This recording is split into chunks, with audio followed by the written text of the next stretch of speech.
Shalom, Bapak Ibu sekalian, selamat datang di doa pagi. Senang sekali bisa berjumpa kembali di dalam doa pagi ini. Mari kita siapkan hati, kita akan menyembah Tuhan, kemudian kita akan berdoa bersama-sama. Terima kasih Tuhan, kami rindu untuk makin mendekat kepadamu. Hari ini kami mau datang ke hadirat-Mu, siapkan hati kami, siapkan pikiran kami rindu untuk mendekat kepadamu.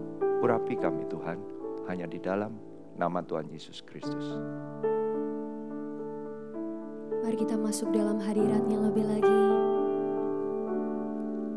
Dengan segenap hati dan jiwaku,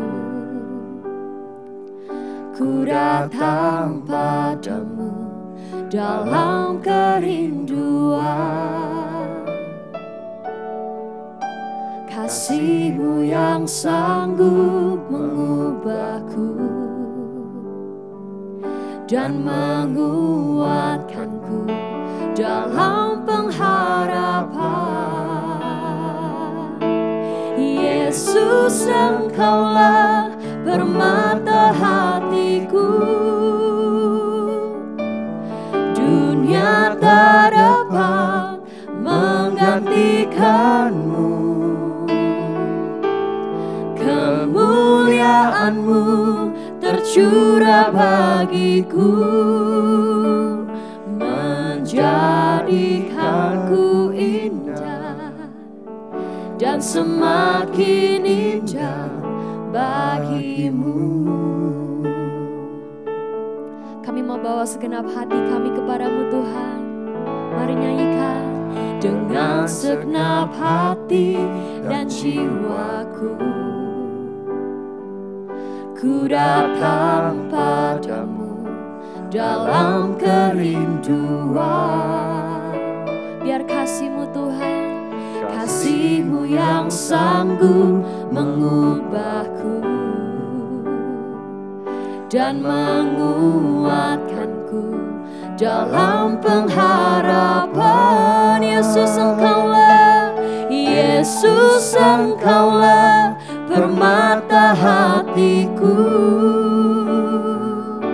Dunia tak dapat menggantikan-Mu. Kemuliaan-Mu Tuhan, kemuliaan-Mu tercurah bagiku, menjadikanku indah dan semakin indah dan semakin indah bagi-Mu. Yesus, Engkaulah permata hatiku. Amin. Dunia tak dapat menggantikan-Mu. Kemuliaan-Mu Tuhan, kemuliaan-Mu tercurah bagiku, menjadikanku indah dan semakin indah bagi-Mu. Mari angkat tanganmu, nyanyikan. Yesus, Engkaulah permata hatiku. Dunia tak dapat menggantikan-Mu. Hanya kemuliaan-Mu Tuhan, kemuliaan-Mu tercurah bagiku, menjadikanku indah dan semakin indah bagi-Mu. Jadikanku indah dan semakin indah dan semakin indah bagi-Mu. Jadikan kami, jadikanku indah dan semakin indah bagi-Mu. Mari sembah, oh mari tinggikan nama-Nya. Yana yana masyana yana yana mo, kami sembah nama-Mu. Shana yana makaya ramaya ramaya ramaya ramo. lambarikan kami alat dan bencana-Mu yang mulia. Oh Yesus, lawat setiap kami rindu lebih lagi. Kami hampiri tatamu dengan pujian dan syukur. Kiana ya Rama ya Rama ya Ramo, mari sembah, mari tinggikan namanya yang layak. Yesus kami sembah. Kiana ya Rama Shana ya Ramo, Kiana ya Rama ya Rama ya Ramo, till less of me and more of you Lord. Kami sembah namamu, kami tinggikan Engkau. Hanya Kau yang layak, hanya Kau yang layak terima pujian. Oh, mari datang ke hadirat-Nya, mari sembah namanya. Kiana ya Rama ya Ramo, hanya Kau kerinduan kami. Jangan pernah tinggalkan kami. Kami perlu Kau Yesus. Lawat setiap kami. Kami sembah namamu Tuhan. Kami tinggikan Engkau.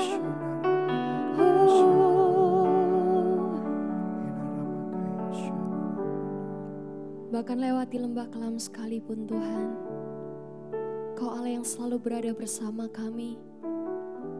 Kami mau percaya terbang bersama Tuhan akan bagaikan Raja Wali. Dengan tangan kanan-Mu kami akan Kau bawa dengan penuh kemenangan Tuhan. Hari kami mau percaya yang sakit Kau sembuhkan. Yang berbeban berat hari ini Kau memberikan pengharapan yang baru. Sebab kami tahu Kau adalah Allah yang setia Tuhan. Allah yang tidak pernah meninggalkan setiap kami. Hari ini kami mau membawa hati kami lebih lagi di hadirat-Mu Tuhan. Kami mau menyembah-Mu. Oh haleluya. Mari jemaat Tuhan angkat kedua tangan-Mu. Mari nyanyikan lagu ini bersama.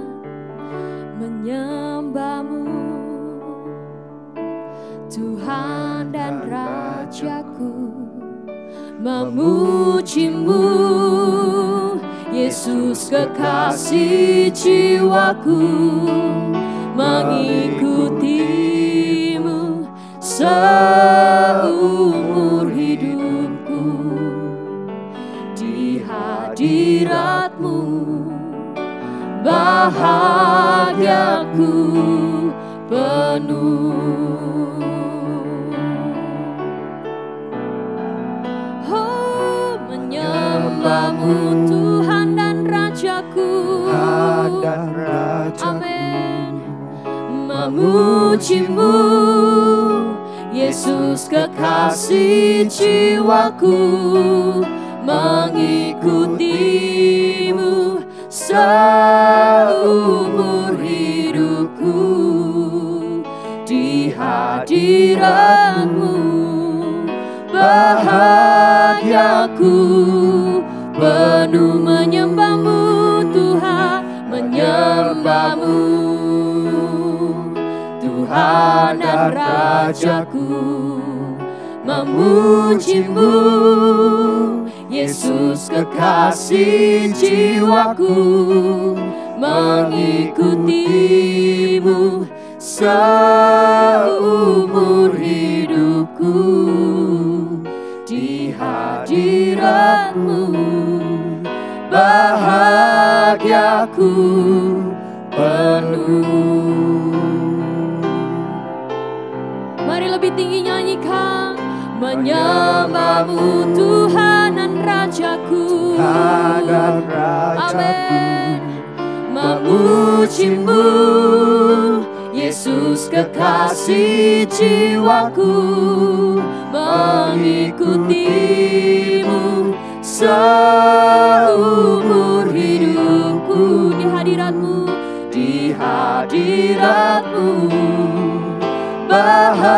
bahagiaku penuh. Di hadirat-Mu Tuhan, di hadirat-Mu bahagiaku penuh di hadirat-Mu, di hadirat-Mu, bahagiaku penuh.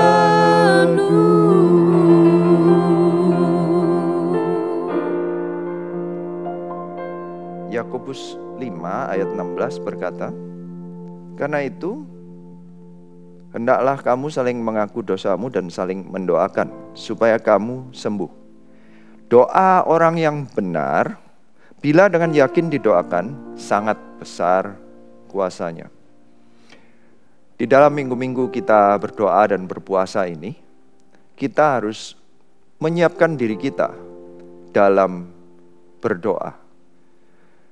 Alkitab itu mengajari bahwa doa itu yang efektif loh ya, yang berkuasa, itu bukan karena doanya hebat, tekniknya tepat, bukan karena kata-katanya yang benar atau yang indah atau panjangnya, tetapi kata-katanya adalah doa orang yang benar. Berarti kondisi orangnya, posisi atau status orangnya ini yang lebih penting daripada apapun yang diucapkan. Status seseorang yang berdoa ini, biarlah kita bersama-sama menguatkan kembali, sehingga setiap doa-doa yang kita sampaikan selama doa puasa ini juga berkuasa. So, kita belajar dari Efesus 6 yang berbicara mengenai perlengkapan senjata Allah. Karena ini berbicara mengenai status kita di hadapan Tuhan, status kita secara rohani. Mau gak mau kalau kita berdoa puasa, itu ujung-ujungnya kita itu peperangan rohani. Ini bukan cuma ngikutin program gereja saja, tetapi ada peperangan rohani yang sedang kita usahakan bersama-sama. Jadi kita ini sedang berperang bersama-sama saat kita berdoa puasa di seluruh dunia, bukan hanya di Indonesia, tapi dimanapun di seluruh dunia berdoa puasa bersama-sama. Kalau kita punya sikap hati yang sama, kami percaya doa puasa kita, setiap pokok-pokok doanya itu akan benar-benar efektif dan berkuasa, karena setiap orang yang berdoa ini sikap hatinya benar, orang yang benar, righteous di hadapan Tuhan. Kita mulai dari Efesus 6, mulai dari ayat 10, kata-katanya demikian. Akhirnya hendaklah kamu kuat di dalam Tuhan, di dalam kekuatan kuasa-Nya. Kenakan seluruh perlengkapan senjata Allah, supaya kamu dapat bertahan melawan tipu muslihat iblis. Karena perjuangan kita bukanlah melawan darah dan daging, tetapi melawan pemerintah-pemerintah, melawan penguasa-penguasa, melawan penghulu-penghulu dunia yang gelap ini, melawan roh-roh jahat di udara. Sekali lagi dijelaskan bahwa saat kita berdoa puasa itu peperangan kita itu bukan lawan darah dan daging. Dan tujuannya itu sangat jelas. Di ayat 12 berulang-ulang Paulus memakai kata melawan itu 4 kali. Sebenarnya kalau secara menuliskan, mestinya kata-kata melawan cuma sekali, pemerintah-pemerintah, kemudian penguasa-penguasa, penghulu-penghulu, roh-roh jahat, mestinya begitu aja. Tetapi Paulus dengan jelas mengutamakan kata-kata melawan pemerintah-pemerintah, melawan penguasa-penguasa, melawan penghulu-penghulu, melawan roh-roh jahat di udara. Ada 4 jenis perlawanan. Kita ini harus sadar, doa puasa kita ini memang sangat amat dibutuhkan. Saya mengucap syukur kita ada di Gereja Mahar Syaron yang selalu mengajak setiap jemaatnya untuk berdoa puasa. Ini bukan hanya acara, tapi ini memang kita butuhkan karena ini kenyataannya. Ada peperangan rohani. Perlawanannya itu melawan pemerintah-pemerintah, penguasa-penguasa, penghulu-penghulu dunia yang gelap, roh-roh jahat. Bukan hanya roh-roh jahat saja yang melayang-layang. Ada roh-roh jahat yang mengganggu-ganggu, nggak bisa tidur, melihat yang aneh-aneh, tercekik dan lain-lain. Tapi ada juga yang urusannya itu menghulu, urusannya itu ngurusin area. Setiap area di dunia ini, dimanapun ada karakteristiknya sendiri peperangannya. Di Indonesia pun berbeda-beda, setiap pulau, setiap kota berbeda-beda. Apalagi kalau beda benua. Saya merasakannya sendiri di Indonesia sama di Eropa, berbeda yang kami hadapi. Bahkan sampai ke arah penguasa-penguasa. Penguasa ini, authority itu yang kita hadapi itu bukan hanya roh jahat, tetapi sesuatu yang bisa kita lihat kejadiannya dengan filosofi dan apa yang sedang dipikirkan oleh dunia ini. Di dunia barat, filosofi yang kita sedang perangi itu adalah ketidakpercayaan terhadap Alkitab, Tuhan, apalagi kekristenan, apalagi mengenai apa yang ada di Alkitab. Bahkan sampai masalah laki dan perempuan saja itu dipermasalahkan karena begitu mereka tidak percayanya. Ini otoritas yang sedang melawan otoritas Allah. Ini benar-benar serius. Yang kita perangi itu adalah hal-hal ini. Jadi kita harus serius saat kita berdoa puasa. Peperangannya enggak sesimpel itu. Tapi Tuhan tidak membiarkan kita sendiri. Diberikan senjatanya. Perlengkapannya dituliskan ada 7 sebenarnya. Yang 5 itu adalah lebih defensif atau lebih untuk bertahan. Yang 2 bisa untuk defense tapi juga bisa untuk nyerang. Jadi ini ada status yang perlu kita pikirkan. Kalau kita masih kalah, kalau kita masih perlu merebut area, kita tuh harus serang. Tapi kalau kita menang, kita tuh bertahan. Ini harus kita ingat saat kita berdoa, kita itu sudah menang bersama dengan Tuhan Yesus Kristus. Semua yang percaya katakan amin. Karena semua katakan Tuhan Yesus, it is done, sudah selesai. Bahkan ada ayatnya di Roma yang berkata kita sudah lebih daripada pemenang. Tuhan Yesus sudah kalahkan semua power yang ada di dalam semua penguasa penghulu itu sudah dikalahkan. Bahkan yang terakhir, powernya yang terakhir adalah death. Tuhan Yesus sudah bangkit. Kuasa kematian pun sudah dikalahkan oleh Tuhan Yesus Kristus. Berarti kita ini cuma bertahan karena iblisnya gak mau kalah. Dia punya tipu muslihat untuk selalu menyerang balik. Peperangan kita itu defense. Buktinya apa? Anda sudah mendengar, Anda sudah percaya Tuhan, berarti Anda sudah dimenangkan. Kita ini defense. Sebenarnya ada orang-orang yang harusnya dimenangkan juga. Iblis masih pakai tipu muslihat menutupi mereka. Kita perang, kita menangkan mereka, sebenarnya sudah dimenangkan. Tapi kita perangin supaya tipu muslihat iblis kalah. Sehingga mereka benar-benar bisa mendengarkan firman Tuhan sehingga mereka diselamatkan juga. Ini semua berguna untuk kita membangun gereja kita, menguatkan gereja kita yang sudah dimenangkan dan tidak akan runtuh juga. Ini ada 7. Saya akan go through satu persatu meskipun secara cepat. Mulai dari ayat 13 saya sebutkan, saya bacakan, sebab itu ambillah seluruh perlengkapan senjata Allah supaya kamu dapat mengadakan perlawanan pada hari yang jahat itu dan tetap berdiri. Sesudah kamu menyelesaikan segala sesuatu. Jadi berdirilah tegap, berikat pinggang kebenaran. Itu yang pertama, kebenaran. Dalam bahasa Inggrisnya truth.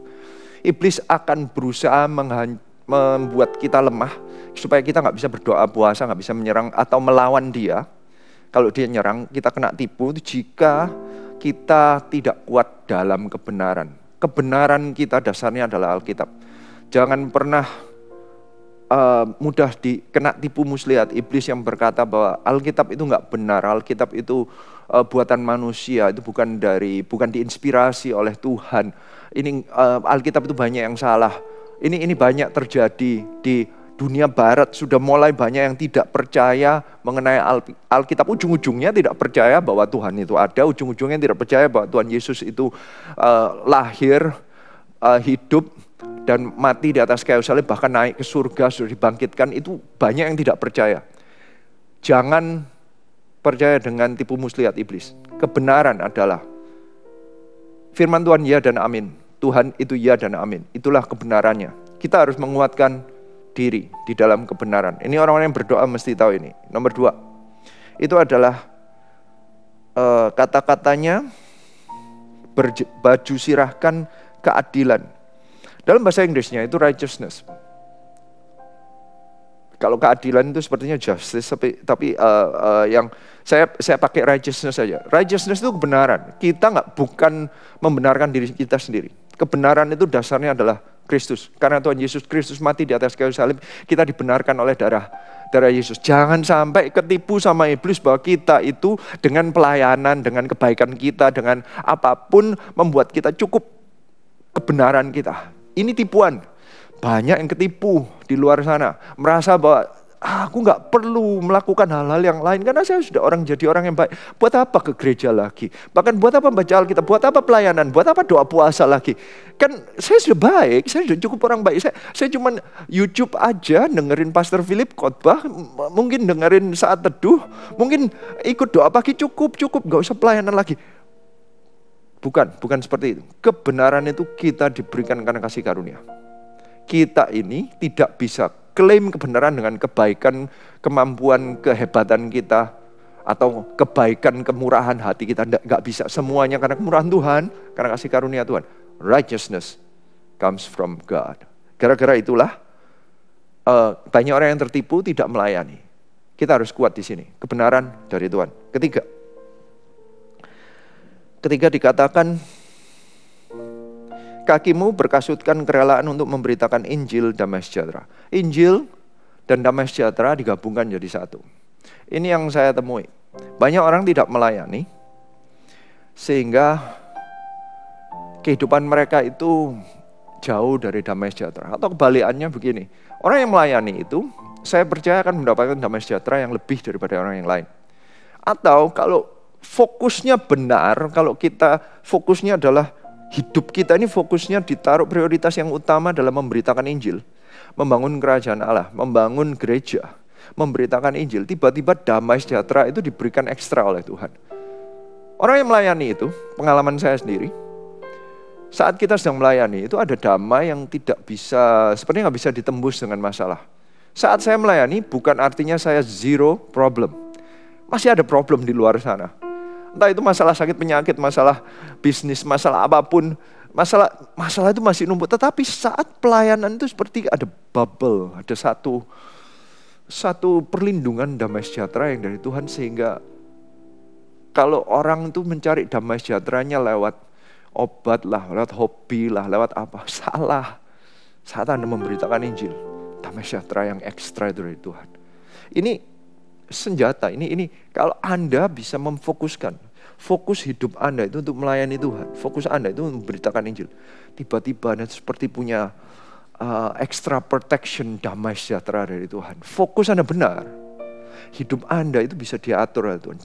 Orang kalau damai itu pengambilan keputusannya itu beda.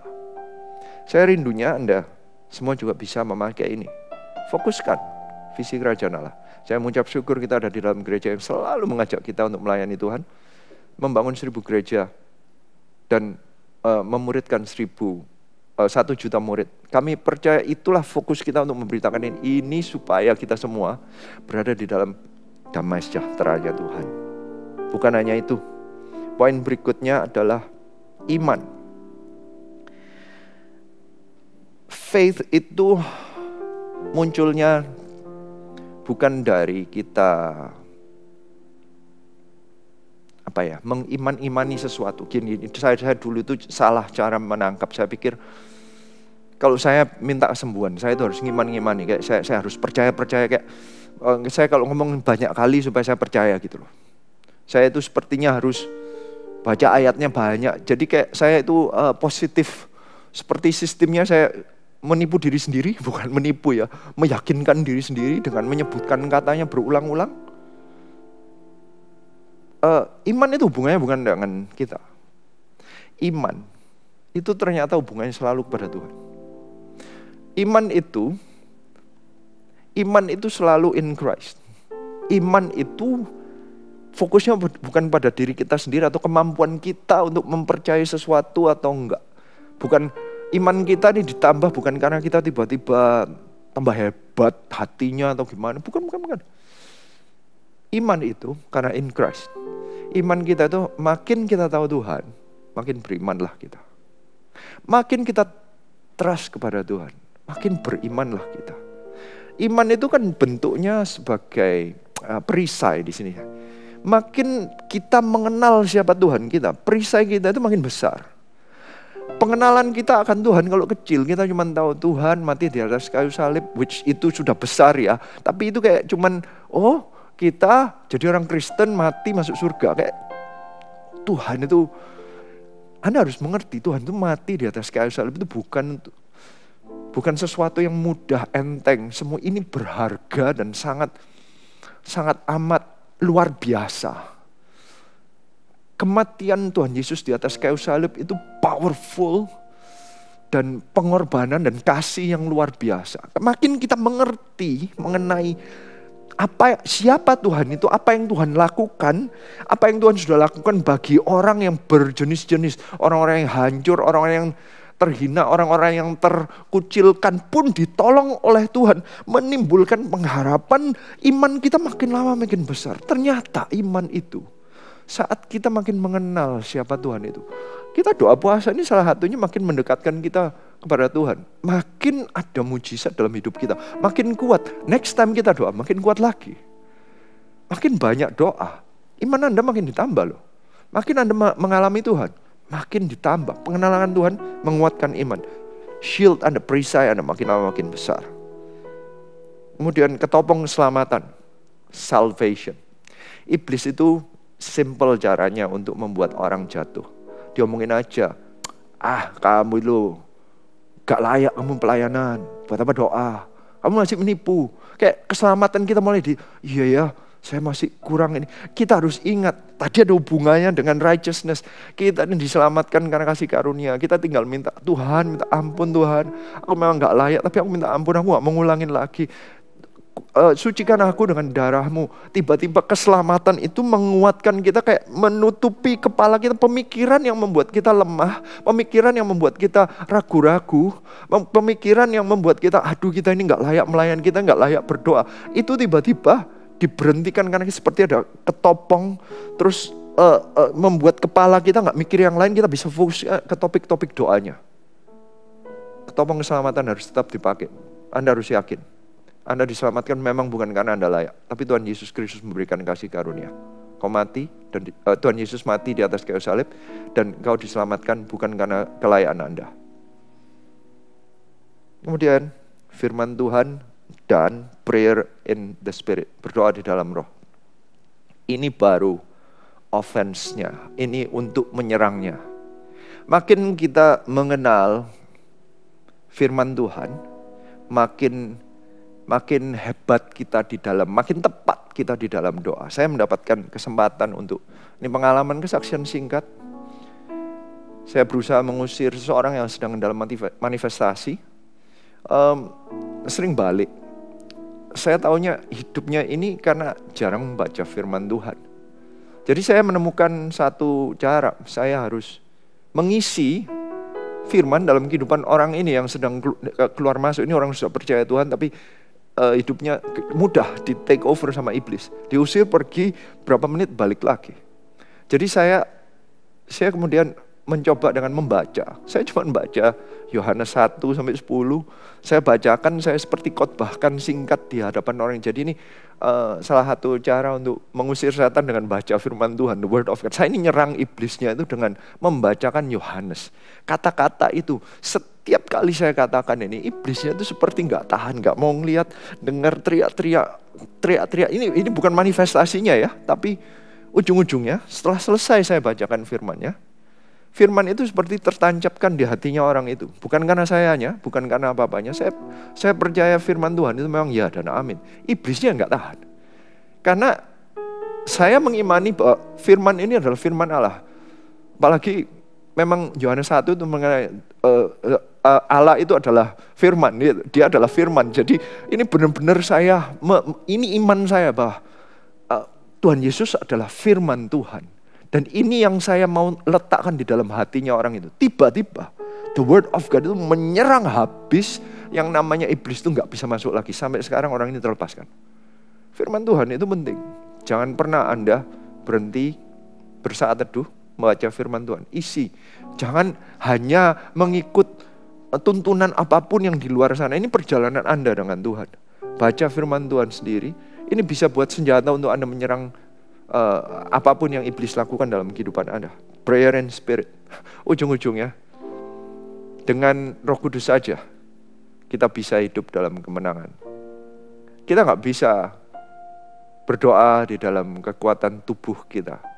Only prayer and spirit.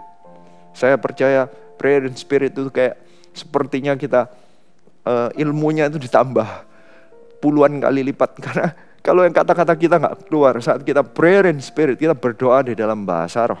Tiba-tiba yang kita nggak tahu pun secara pikiran, tapi yang ada di dalam pikiran Allah itu diucapkan, dan peperangan kita tuh lebih spesifik, lebih targeted lagi. Saya nggak cerita tadi orang yang sama yang saya usir tadi karena manifestasi ada kerasukan. Orang ini waktu dengerin kita semua, kita bersama-sama, kita berbahasa roh bersama-sama, itu nggak bisa dengerin. Dia itu ngomong sendiri supaya dia nggak mau dengerin bahasa roh kami. Karena setiap kali kita berbahasa roh, dia tuh nggak tahan juga. Jadi ini juga adalah salah satu yang sangat menjadi senjata bagi kita. Ada saatnya, kalau diomong ini menyerang, ini sebenarnya bertahan, karena itu orang diselamatkan, tapi iblis menyerang balik. Ini tipu muslihatnya iblis. Kami percaya kita akan menjadi orang-orang yang kuasa doanya saat kita mempunyai seluruh perlengkapan senjata Allah ini lengkap. Secara cepat, saya akan ulangi. Kebenaran, apa yang benar sesuai Alkitab, kita harus imani. Keadilan atau righteousness, bahwa kebenaran itu kita dapatnya dari Tuhan. Dan kekuatan Injil, waktu kita melayani, prioritas itu melayani Tuhan, visi kerajaan Allah, damai sejahtera akan berada denganmu.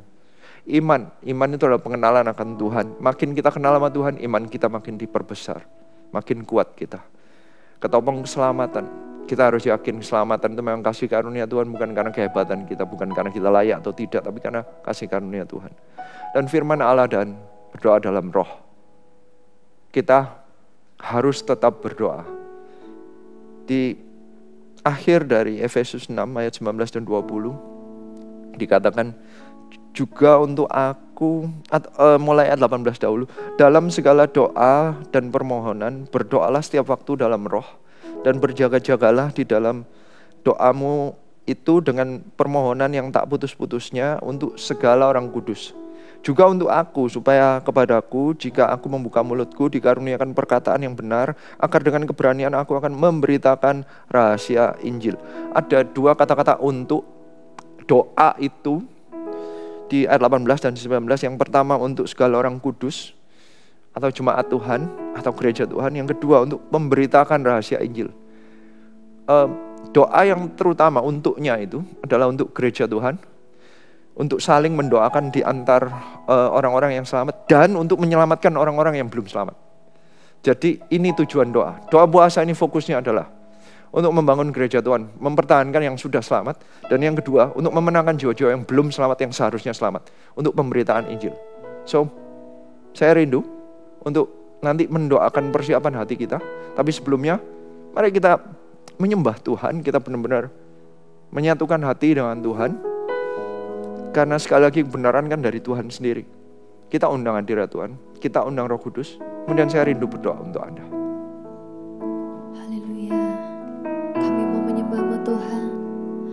Menyembahmu Tuhan dan Rajaku, memujimu Yesus kekasih jiwaku, mengikutimu seumur hidupku, di hadiratmu bahagiaku penuh menyembahmu, menyembahmu Tuhan dan Rajaku, memujimu Yesus kekasih jiwaku, mengikutimu seumur hidupku, hadirat-Mu, bahagiaku penuh. Saya rindu untuk mendoakan di antara orang-orang yang sedang mendengarkan doa pagi ini. Mungkin ada yang belum lengkap perlengkapan senjata Allahnya atau sedang ragu-ragu karena tipu muslihat dari iblis. Ada orang-orang yang mulai terpengaruh pemikirannya, filosofinya, mulai meragukan apa yang ada di Alkitab. Hari ini saya mau berdoa satu persatu biar semua perlengkapan senjata Allah di dalam kehidupan Anda itu makin kuat sehingga doa Anda akan berkuasa. Kami berdoa jika ada orang-orang yang sedang meragukan kebenaran firman Tuhan, kebenaran yang sudah tertulis di dalam firman Tuhan ini, kami berdoa iblis, kami usir segala usaha iblis. Orang-orang yang tidak percaya kepada firman Tuhan, yang tidak percaya Alkitab itu ya dan amin, yang tidak percaya bahwa Allah itu ada, yang tidak percaya bahwa Yesus Kristus adalah anak Allah, yang tidak percaya bahwa Yesus Kristus sudah mati dan bangkit, itu kami tolak di dalam nama Tuhan Yesus Kristus. Biarlah kebenaran ini dimasukkan ke dalam setiap orang yang sedang mendengarkan doa pagi ini. Kami rindu ada kebenaran yang ada di dalam hati Anda. Yang kedua, kami rindu untuk mendoakan mengenai keadilan atau di dalam bahasa Inggrisnya righteousness. Ada orang-orang yang terganggu karena mungkin gak bisa doa karena merasa bahwa minggu lalu baru berdosa, baru melakukan satu kesalahan, baru berbohong, sehingga Anda sekarang gak usah puasa-puasaan, hari ini biarlah engkau bangkit. Memang kebenaran bukan dari dirimu, tinggal engkau minta ampun saat ini, bangkit kembali. Ayo masuk perang kembali, lawan iblis kembali. Ini caranya iblis untuk engkau tidak berperang, untuk mengurangi tentara Allah. Kami berdoa engkau bisa bangkit, minta ampun sama Tuhan, maka kebenaran akan turun atasmu dengan darah Yesus saat ini. Ampuni orang-orang ini Tuhan, biar mereka gak ditipu lagi, mereka tidak lagi melakukan hal-hal yang tidak benar, mereka tidak lagi mencari hal-hal yang tidak sesuai Alkitab, sehingga mereka selalu menjadi orang yang efektif dalam doanya, dalam berperang untuk Tuhan, dalam melayani Tuhan. Bukan hanya itu, kami rindu untuk orang-orang yang prioritasnya nggak benar. Poin ketiga, pengabaran Injil. Kami rindu setiap orang prioritasnya benar. Carilah dahulu kerajaan Allah. Nggak ada orang-orang yang bingungnya mencari uang dahulu, sehingga kalau uangnya lagi ada masalah, finansialnya lagi ada masalah, mereka nggak pelayanan, mereka mundur, mereka jauh dari Tuhan. Ataupun mereka punya dirinya sendiri, pujian atau apa, mereka meletakkan dirinya yang di atas. Hari ini hamba berdoa, biarlah prioritasnya benar, mencari dahulu kerajaan Allah dan kebenarannya, Tuhan yang utama, melayani Tuhan, memberitakan Injil. Kami percaya damai sejahtera turun atas Anda. Yang keempat, kami berdoa banyak orang pengenalan akan Tuhannya akan ditambah-tambahkan, sehingga iman mereka akan bertumbuh. Nggak ada yang turun, nggak ada yang menurun, nggak ada yang meragukan Tuhan, tapi makin mendekat kepada Tuhan. Kami juga berdoa ketopong keselamatan. Kami berdoa Tuhan, nggak ada satupun yang kehilangan keselamatan, nggak ada yang ragu-ragu lagi, nggak ada yang backslide, nggak ada yang mundur, nggak ada yang membuang percuma kasih karunia Tuhan. Kami rindu setiap orang mengenakan ketopong keselamatannya. Dan firman Tuhan, firman Allah dan doa di dalam roh. Kami rindu setiap firman dan setiap doa kami itu tujuannya adalah untuk membangun gereja Tuhan dan untuk pemberitaan rahasia Injil.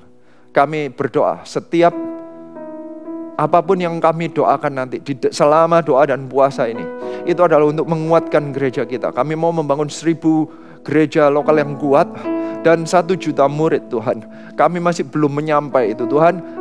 Gereja apapun yang sudah terbangun, kami rindu itu makin kuat, dan yang sudah terbentuk tidak ada serangan iblis apapun yang menghancurkannya. Tipu muslihat iblis kami tolak di dalam nama Tuhan Yesus Kristus. Kami berdoa Tuhan, benar-benar rahasia Injil itu diberitakan orang-orang yang tidak percaya, orang-orang yang tidak beriman, orang-orang yang ateis, orang-orang yang menghina, orang yang mocking Tuhan Yesus Kristus dikalahkan.